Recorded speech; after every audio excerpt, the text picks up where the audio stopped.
I am Ann-Peggy Divine. Welcome to the Divine Design, the podcast where we unfold heaven on earth and reframe spirituality and theology for a new cosmic era.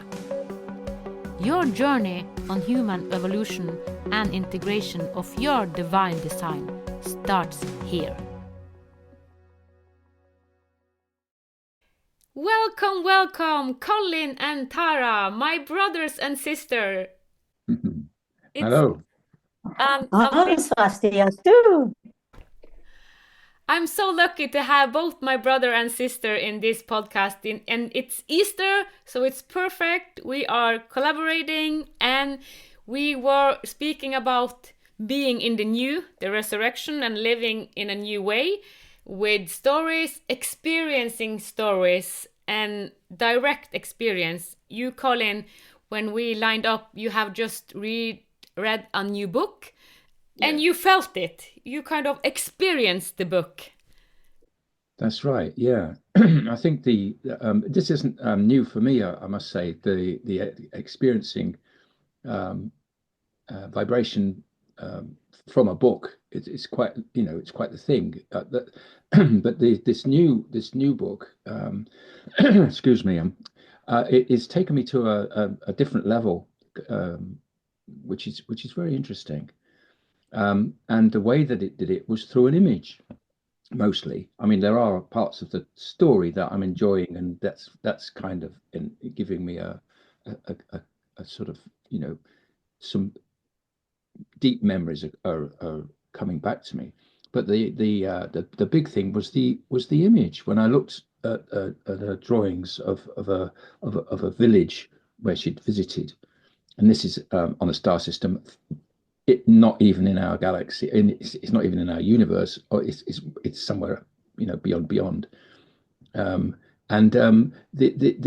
feeling that I was getting was like a very emotional response, and I had to actually just put the book down and just feel it.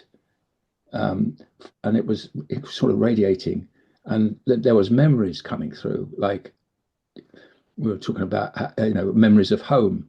And I get these a lot because I seem to have lived a lot of places, but it felt really like, oh, this is home. And it was a very emotional response from just looking at an image in a book. Yeah. So I think the way that our senses are tuning now, we're becoming more sensitive to many different ways of sensing into ourselves, if you like. When we're actually aligned with ourselves, there's more ways of experiencing and remembering our bigger self, and the way that that's done through stories and through images is the way that I'm being really quite moved. So that was my sort of story in the past week. It's just picking this book up and seeing these images and thinking, whoa, there's something so big here.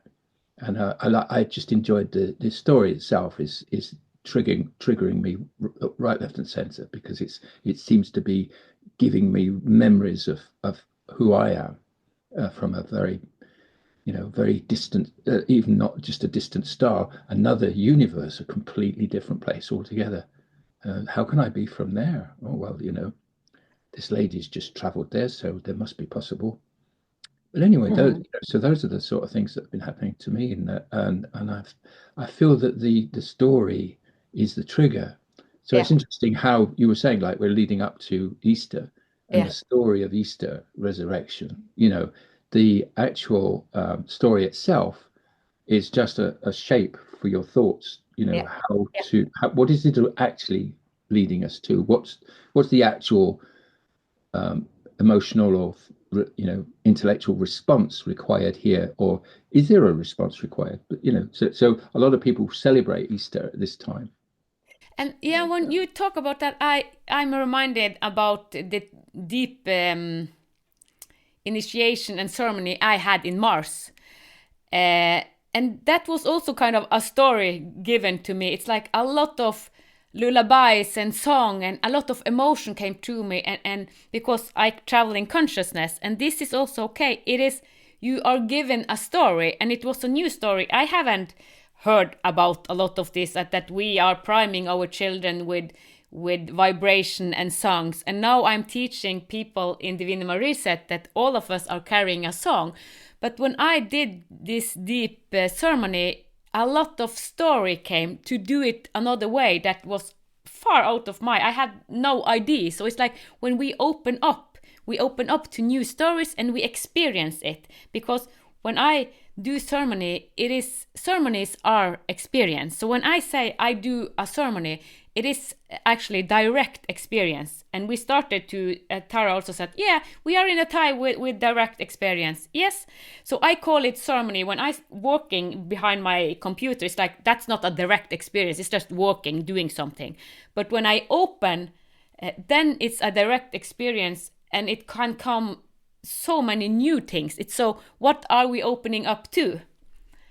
So, and you, Tara, you said that, well, I am a storyteller, so I have worked with all these stories. So maybe you can say some word about stories and direct experience. Well, one thing that comes to me in listening to you is that there's the direct experience happens in the present moment. So when you're sharing what you just shared, there was a separation of you. It sounds as if your direct experience can only happen when you're open in this way, and that you're not open when you're on the computer. So if we practice, like Colin says, remembering every moment is open. Every moment we return. Every moment is a direct experience. So there is no separation. Oh, I'm reading this story, I'm doing this. No, whatever is in the moment, because that's the only place there is. That's direct. Everything exists in the multidimensional holographic now. So in our journey to remember us as that, then that's where we come, and we have to do some sort of physical thing that we call ceremony to aid us in being more present with our actions. Or we need to read a story to allow ourselves to be receptive to something else in that moment, what someone else has to say. So all of this, we're training ourselves to be completely no separation, none. There is no body. That's what Yeshua showed us. There is no body. There's a nobody in the body.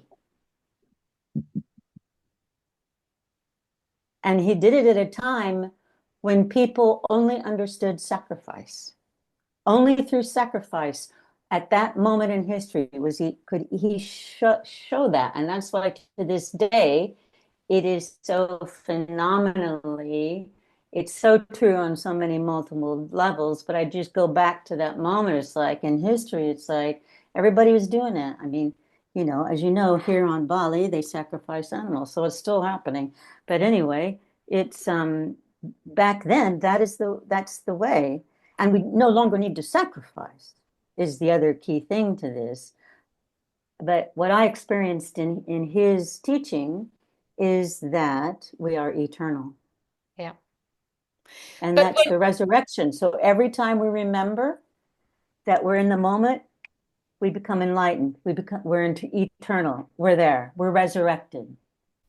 Yeah, and when you speak, when I say I'm going to ceremony, it's the same as people maybe say I go into meditation, and I do the same when I go in the wood. So I call it being in a ceremony because I distinguish it, because when I'm working, I do a lot of what I got in ceremony, the experience, I try to put it into form. So that's why I don't actually close down, but all the thing we are experience, because all of us are experience all the time, but in Earth we want to do it in form. So how to take the experience and all this amazing thing that we experience into form. We don't need to take everything into form, but that is what I'm trying to do. So when I try to put it into form. That's what I'm working with, all this, and it comes through me, the new system. So the new system, it is form. How can we do the new future system, health system, school system? So I bring it into form, and then I don't go away from it, because you can be open all the time, yes, but I'm creating it and writing and making something with it to find it form and then to share it. Yes, exactly. So you are becoming the instrument. Okay, you're becoming the instrument. Yep. And you are there because you're willing to be curious and present in your presence in this moment. There is no separation. It's just the way you described it earlier, it sounded separating. But now you are fully sharing your full experience of being in the moment. And it's like the words are writing you. Yeah, and I have said yes to bringing the new system, but I haven't thought about the money system. And yesterday, I get several phones and people talking to me, and they said, okay, I will check it. So I went into a ceremony or a meditation and said, okay, what to do with that? And then they show me, well, this is the new money system. It's the way we will do it with money. I said, oh, did I said yes today? Yeah, you are invited to do it. And I said, I take it. So I was shown yesterday how the new system with money will be in the future, and it will be shown to me during this year. And it's like, wow, because I'm now out with Divinity Reset, and a lot of people have money issue. It's hard for people, and we need to do things in other ways. And it was like it showed me a lot of different ways. It's like, wow, and it's a way that kind of respect each other. It's living with reverence, and we are so different and unique, so we have to meet each other in unique and different way, and we are helping each other. So it's like we are away from hierarchy, because all the money system is hierarchy. So how to do a money system without hierarchy? And that is what they said. And it's a lot of way to do it. And I will start one of this aspect. So it's interesting. So when we open up, it comes so much new. And I think that we are in a time now that there are coming even more new impulses than before, because we have kind of opened the Pandora box. We are kind of, what we used to talk about when we lined up.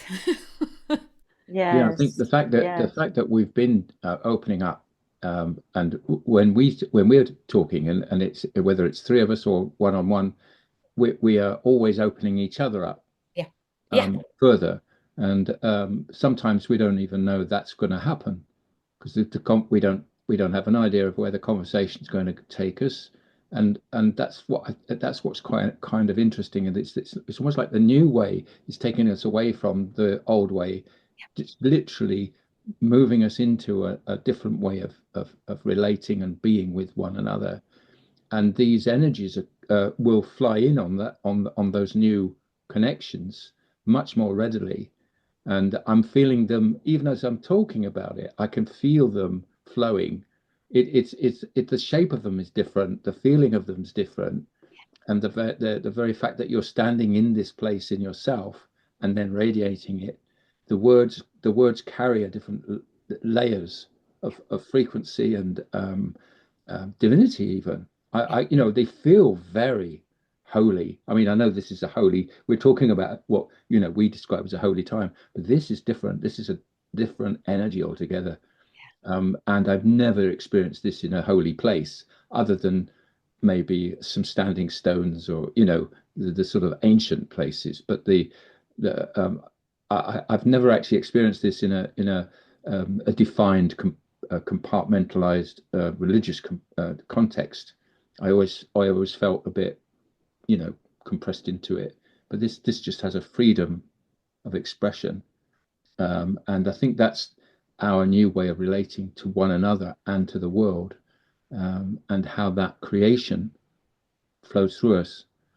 We've just said yes. We just keep turning up and saying yes, don't we? So That's the key, I think, is just to be willing to be that vehicle and open to being it. I love what you said, because I said, okay, what to do with the Divinity set? And then I said, okay, make a video about saying yes, because we are invited. It's like, and saying yes, it is to saying yes to open our heart and live in a new way. Do we follow our heart, our longing, or do we only go by the script and the old? Yes, yes, yes. I love it. I love it. I love it. Have you done it yourself? I don't know, about 20 years ago, I don't know, 15 years ago, after I did an interview with Ida Al-Resi she's Balinese, and she's the only person on Bali who's a high priestess, and she received all of her teachings through direct experience as a child. No priests or anything. It's all direct experience. And then her uncle helped her through the matrix of all the priestdom and all that stuff, so they could say, yes, she's a priestess. So I was the first person to do an interview about her and to let the world, know about her, basically. And I had to get vetted by some really rich, wealthy Europeans at some, restaurant or something to say, yeah, okay, I can do it. So I sat with her for, who knows, boundless amount of time. And when I got on my motorbike and started heading south, this is what I saw. This is what I saw. And in order, this time is about, it is direct experience, and to become the instrument through which that experience flows.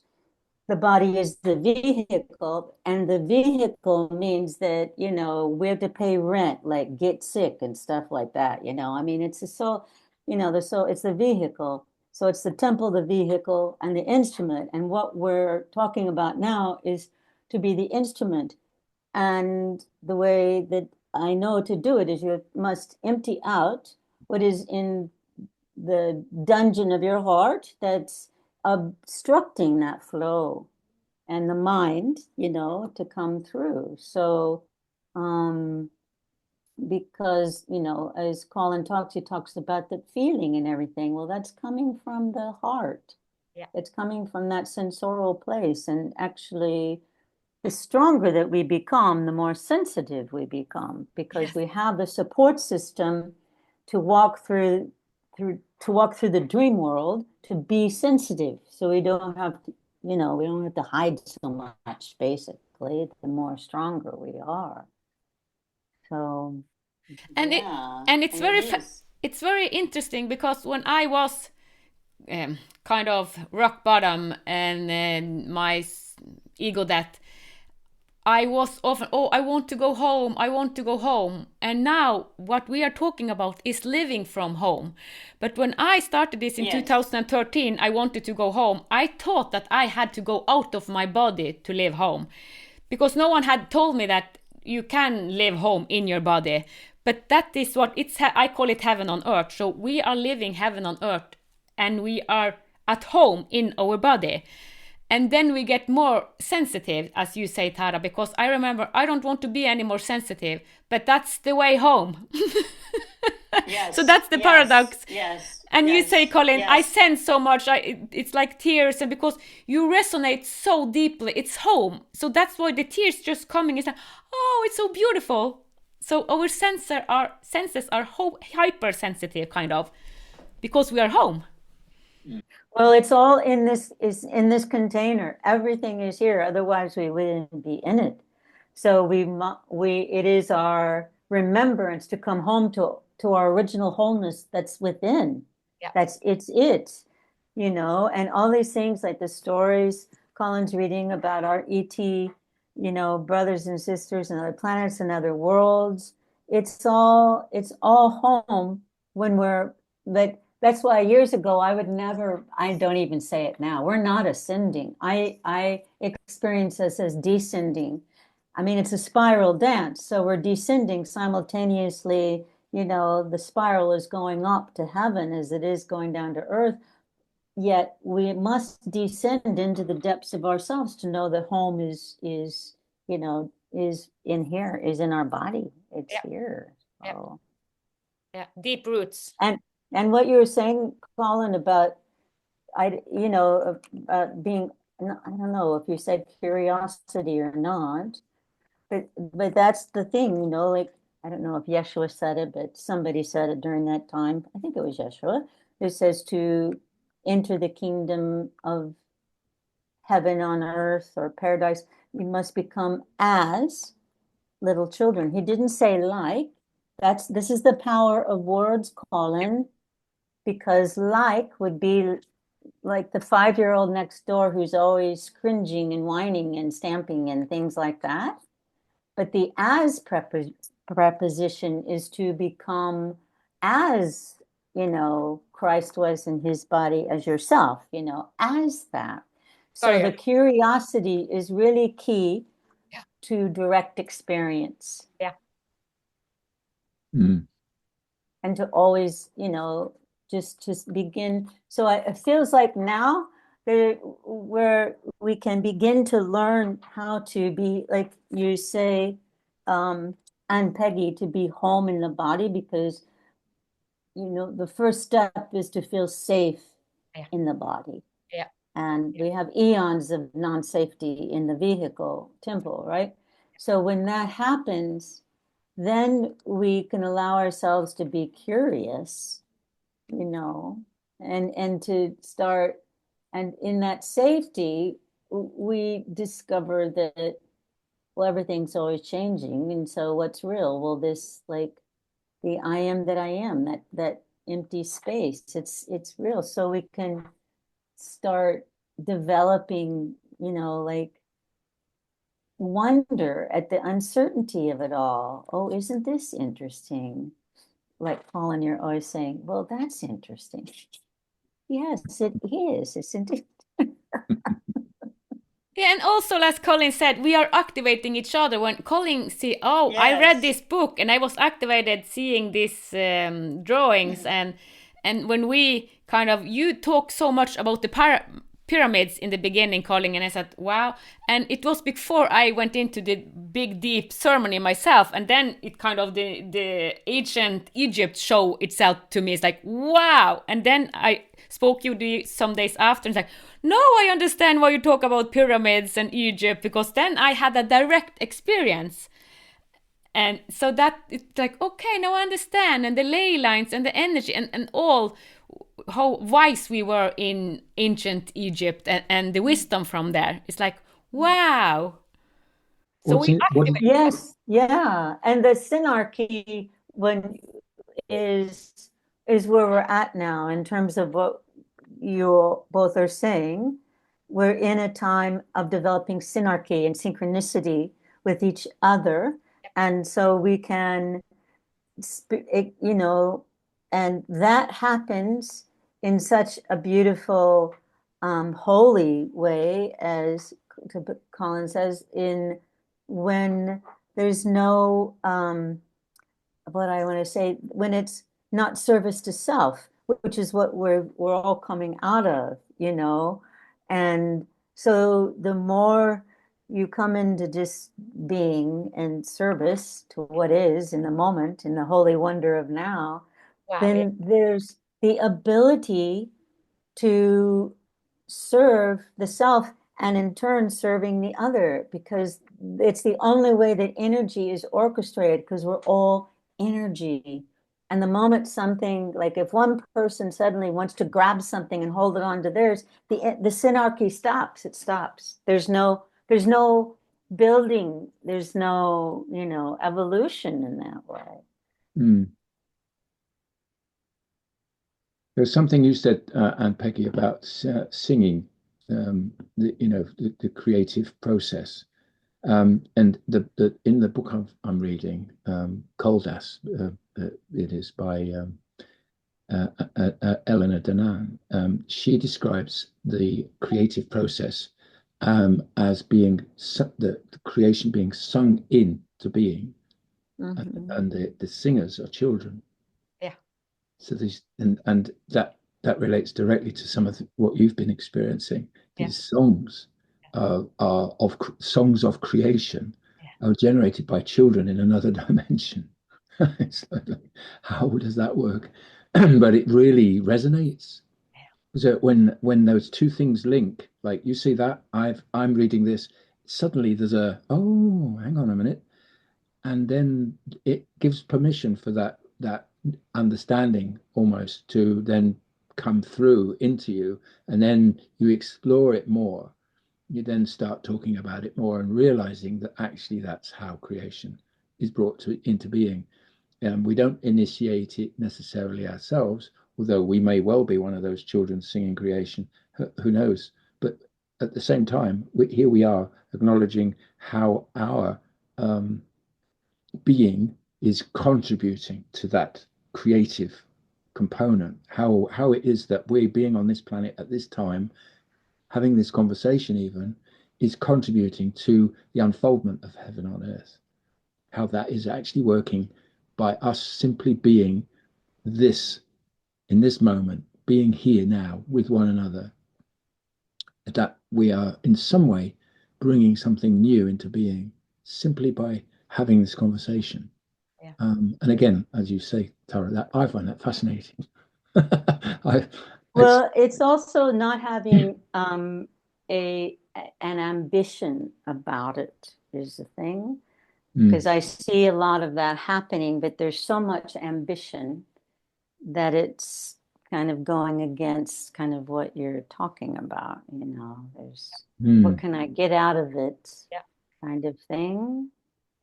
So, and that's why it's going to still take some time, because it to remember.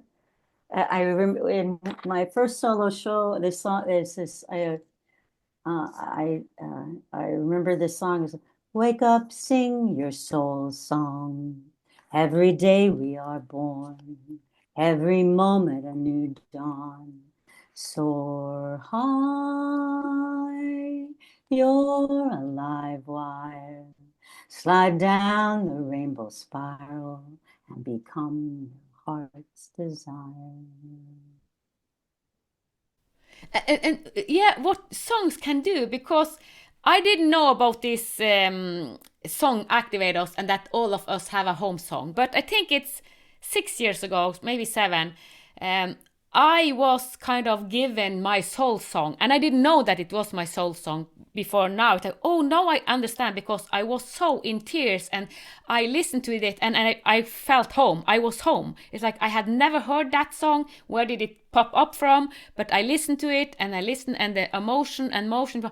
I love this song. I love, everyone should hear this song, but this was my home. So it's like other people maybe not, and it was called Beauty of Grace.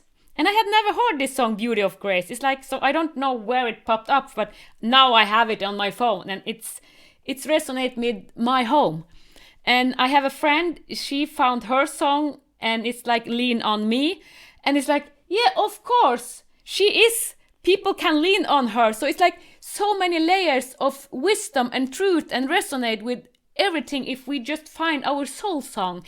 And it was also shown, it don't have to be so long, because when it was given me kind of the rhythm of my soul song, it was only 7 seconds, because I took the time. So it was only 7 seconds, and in this 7 seconds, it was kind of the essence of my resonance. It's like, wow.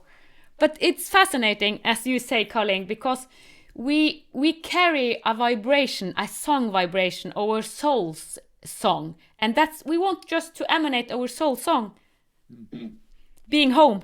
You won't be surprised to know that I think mine probably is Stairway to Heaven. Led Zeppelin. I remember the very first time I listened to it, because I am that old, obviously, and I sat with headphones on. My friend and I used to sit and listen to you say, I've got a new album. Wow, great! We'll put it on the deck, and we'd sit and listen. And when we first listened to that, it was.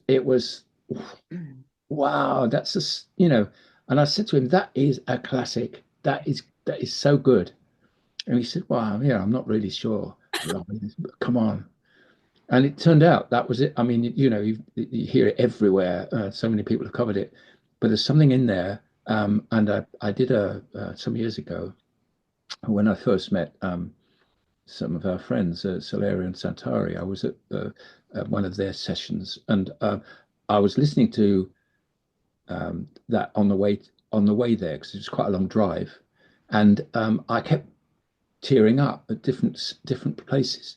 So what I did, I played it back to myself later, and noted what the emotion was that was kicking in at each one of the different parts of the, and then I wrote that down. So I've still got that somewhere of every little nuance that kicked in where I was going, oh, wow, because there's so many in that song.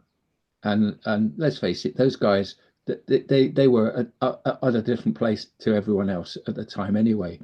But so interesting how a simple song can have so many little trigger moments for you that just stay, oh God, yeah, that's it. Yeah, wow. And not really know why at the time. It's just that I felt that. Yeah, oh God, yeah, I felt that. Yeah, because one of the phrases, oh, it makes me wonder. That's me. Yeah, yeah, I'm yeah. always wondering. And and since you said it, I will listen to it again and I will write down what are the triggers, what is it, what is the rhythm and everything exactly every time but it was so many, it was like a whole song. I was like, yeah. Yeah, yeah. But Yeah. it's so I will do it once more and more and more. Yeah, and it's just it doesn't matter how many times I listen. I'm always drawn almost like to tears at the end. But it's just but not just me. I mean, loads of people listen and enjoy it as well. But there's something in it that's pure, yeah, Stairway to Heaven, obviously. Yeah. What else would it be? Yeah, but that's fun. But I think the way that we're triggering each other just in simple conversation like that is an interesting phenomenon, and I think it's happening so much more now. Yeah. And I think there's a number, I think a lot of people are feeling that Yeah. more. The energies are changing, so that I think more people will be able to feel that in themselves and know that there's more to them than just this earth shell. There's much more going on, and they'll be able to touch into those frequencies. If like your courses or your performances, Tara, they'll be able to touch in more readily. And you've already had those experiences. People have been coming to you and saying, "Wow, this is amazing." And that's great. That's what this is all about. That's how we're communicating this in our own, everyone in their own way. Yeah. And when I spoke with Tara, it's another. She activated me. I knew it, but she gave me a new words. I do it, but she called me a time bender, and I know that I travel in time, but I haven't gone into the concept of time bender. And Tara also said, but I'm an orchestra. I'm orchestrating energy. It's like, yeah. To sometimes it's kind of the words are activating us. Yeah, he has. So thank you, Tara, for it's like, yeah, you are a time bender, and it's like, yeah, okay, yes, I'm a time bender, and you're an orchestra, and I haven't spoken to Colin what he kind of, because you are very deep into human design, and I'm not into it, but it gives me, because then I Google time bender and understand and get more words and understanding of what are my gifts, because all of us have gifts.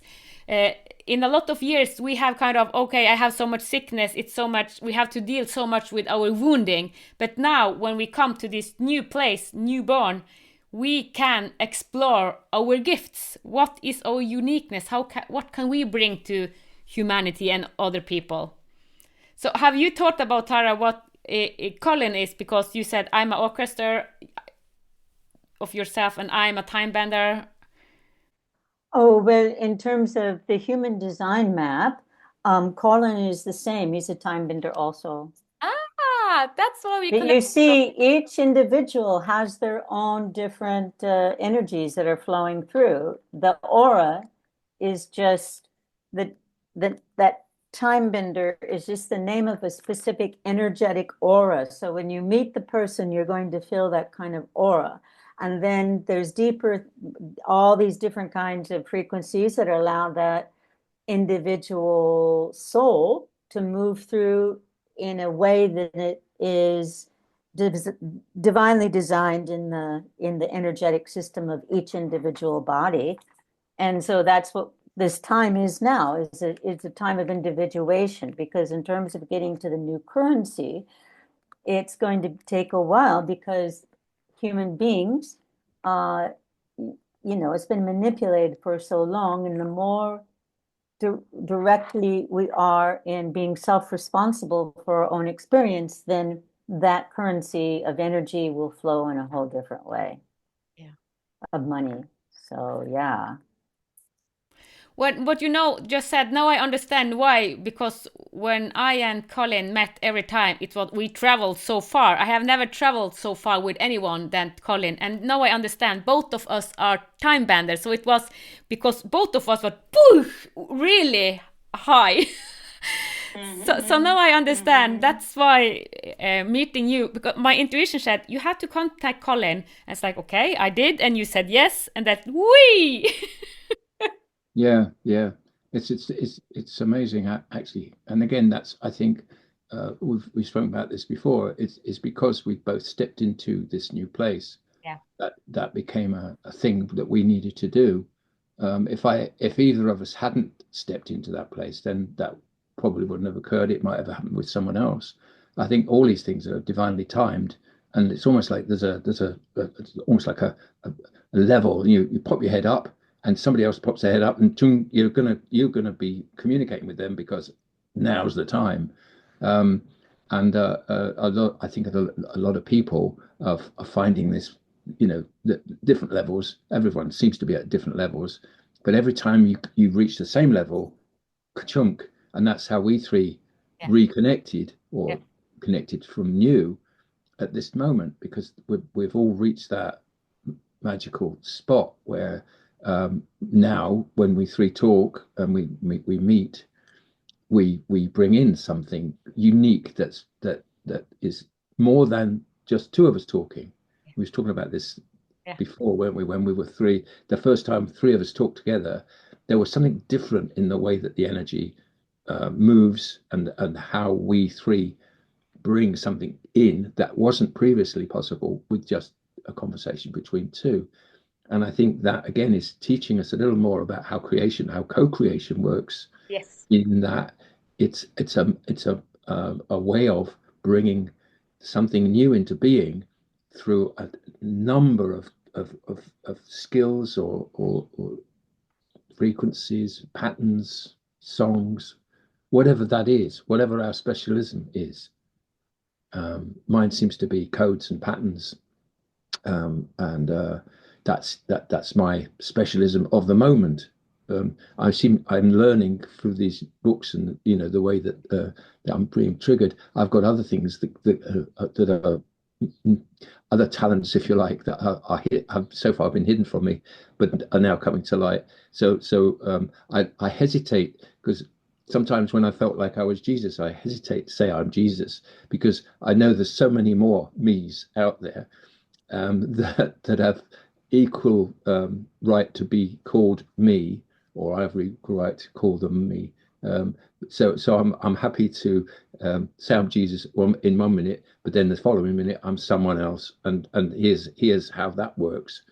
But that's how, I mean, the divine works, and that's how we connected, Ann-Peggy. That the word divine had a trigger, and that's what brought that in. But there's so many different triggers and so many different uh, points at which we then suddenly click. Yeah. And it has to be, I think, to some extent, it's either an image, or it's a song, or it's a story. But there's something that we will be triggered by, Yeah. and we'll recognize that ourselves in that trigger in a new way. That's so exciting how that, and it's accelerate. The other word is accelerating. that I've noticed that this is happening more quickly, more often, and the frequency is raising very, very fast now.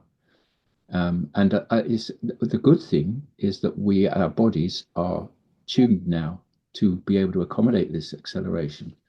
The sense I'm getting is I am more of this heavenly being in a body, and more and more and more. So the idea of resurrecting is like you say, it's not, we're not we're not rising up, we're moving in. Yeah. That's an entirely different way of looking at resurrection, because it's not that at all. Yeah. We're actually becoming. Yeah. That's what we're doing. And when you speak, you said, because we are now three of us, it's like collaboration, and it's to another step. And when I had the module 13, the last module it was kind of the same as Bach. It was downloaded to me, so it was like Solia Deo Gloria. I had nothing to do with it, but it is that we need each other. We need collaboration. We cannot do this alone. So we have to see each other as brothers and sisters. I see you as a brother, you as a sister, and the new is that if we want to go even further, we need people with us. We cannot just sit alone. It's like, I'm doing it, I'm kind of the God. It's like we are doing it together. We need each other. So it's the collaboration, and the more we collaborate, the more we activate each other, the further we kind of expand. My expanding have been big because I have been in hundreds of group. So the more this is my kind of learning. Since I have been in so many group, that has increased my expansion. It has gone very fast, because a lot of people I met, how could you do it that fast?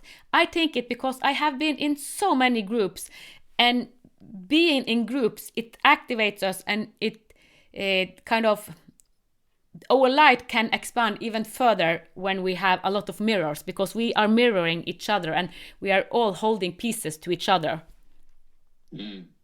So you have helped me to really step up. We have activated each other. So we are kind of, now we are three for the first time. It's perfect because it's Easter.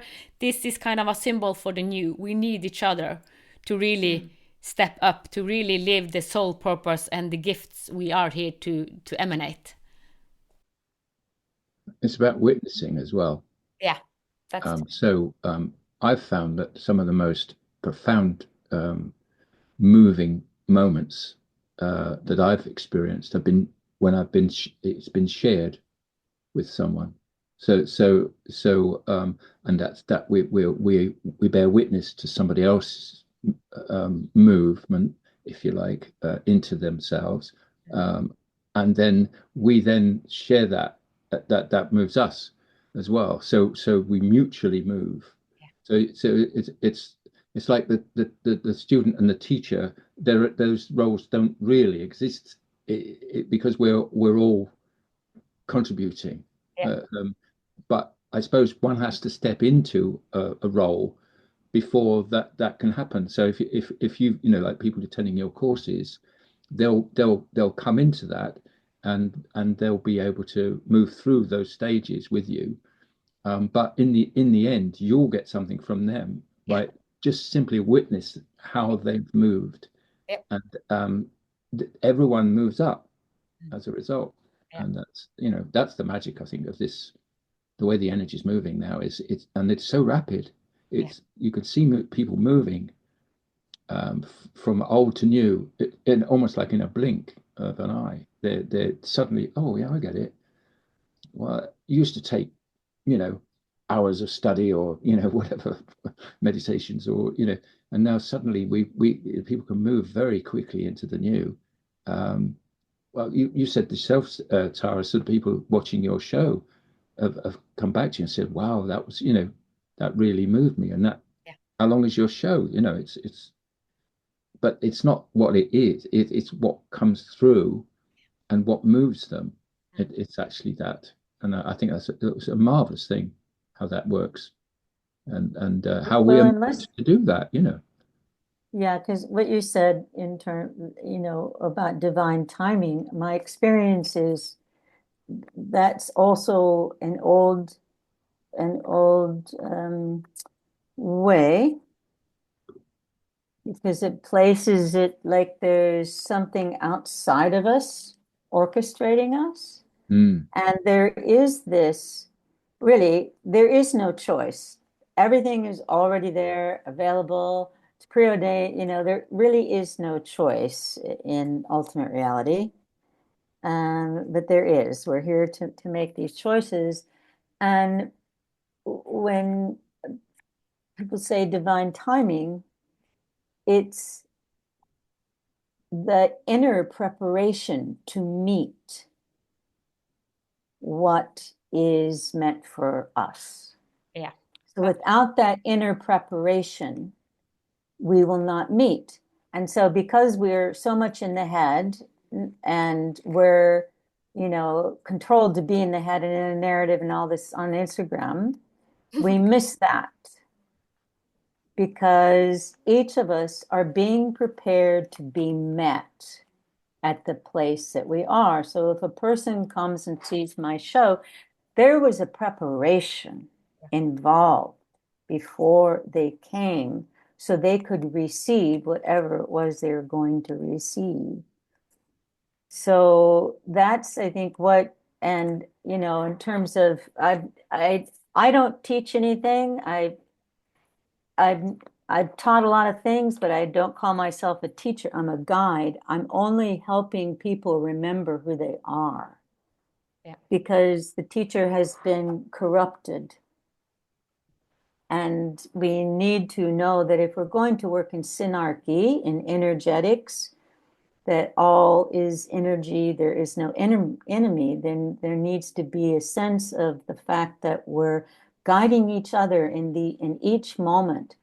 And there's no mental guidance. It's just allowing the curiosity to unveil what wants to be revealed. And that's when resurrection happens. I love your words. And what come to my mind when you talk, you kind of hold a piece that they are ready for. And we can, in meditation, we are also meeting, we are prepared in meditation also. So we can go inward and get pieces, and we can learn from others. So it's our choice. Do we Yes. want to have the preparation from the inside? And a lot of people are meditating the last couple of 10, 20 years more and more. And then they kind of step up to divine timing because Well, it is the timing. It's not like stepping up to it. They're already in it. yeah, They're already in it because it has nothing to do with us except the preparation. We only, like, I met a 99-year-old Iowa farmer. And I said, okay, you've lived, 30, 40 years younger than me. What do you say? Well, if everybody would take responsibility for their actions, there'd be no social chaos. And that's what we're talking about, is that self-sovereign responsibility. That's freedom. yeah, I yeah, talked to a photographer a couple of years after the Berlin Wall fell. And I said, hey, wow, how are the East Germans doing? Are they excited? What's going on? There was this long pause. They want the wall back. And so we're in this bifurcation place right now. And even though Colin says people are getting it faster, my experience is, yes, it's both happening. It's happening faster, and then there's just still a ton of resistance. And if it happens faster, there's no integration. It's just, let's go on to the next thing. So, because we need guides to show us, how to keep returning to home, how to keep returning home to ourself, which is what one thing that we're doing here together. We're just inviting ourselves to keep returning home in everything that we're saying here. Mm. and I see the clock is going, so I want to say thank you so much to both of you. And this was wow. We are now showing people what we do when we meet, because we haven't done anything other than just what we do. We connect and we talk like we do now, and now we show people how we activate each other and we live from our home and what comes from this. So this is kind of the new Easter message. So we have Good. So thank you so much, my brothers and sister. Thank You're you. welcome. Thank you. Thank you for listening to the Divine Design podcast with Ann-Peggy Divine. Join us next Sunday for another heaven on earth unfolding conversation. With grace, reverence and unity, may the path of your divine design light the way. From the divine in us to the divine in you.